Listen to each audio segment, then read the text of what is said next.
புத்தகங்கள் பற்றி பேரறிஞர்கள். புத்தகங்கள் பற்றி பேரறிஞர்கள். காலம் என்னும் ஆழ்கடலில் நீந்துகின்றவனுக்கு அறிவு என்னும் துறைமுகத்தை அடைய கலங்கரை விளக்கமாக அமைந்துள்ளவை சிறந்த புத்தகங்கள் என்றவர் கவி தாகூர்.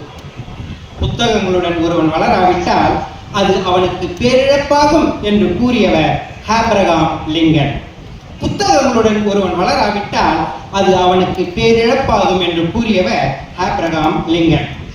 1000 புத்தகங்களை வாசித்த ஒருவன் இருந்தால் அவனை காட்டுங்கள், அவனே எனது வழிகாட்டி என்று சொன்னவர் ஜூலியஸ் சீசர்.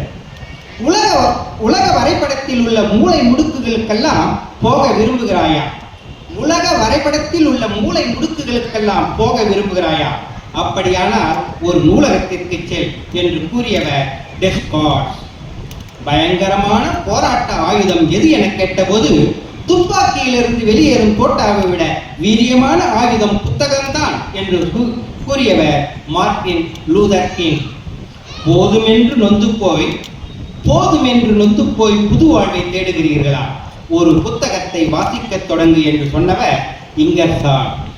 காலமெனும் பெருங்கடலில் கட்டிய கலங்கரை விளக்கங்கள் புத்தகங்கள் என்று கூறியவர் எட்வின் பி விப்பிள். உலகில் சாகாவரப்பட்ட பொருள்கள் புத்தகங்களே என்றவர் கதீர். எந்த ஊருக்கு போனாலும் அந்த ஊரின் படித்த இளைஞர்களிடம் நூலகம் எங்கே இருக்கிறது என்று கேளுங்கள், அந்த ஊரின் லட்சணத்தை எடை போட்டு விடலாம் என்று கூறியவர் டாக்டர் ராதாகிருஷ்ணன். புத்தகம் இல்லாத அறை உயிரில்லாத உடலுக்கு ஒப்பானது என்று கூறியவர் சிசரோ. நன்றி, வணக்கம்.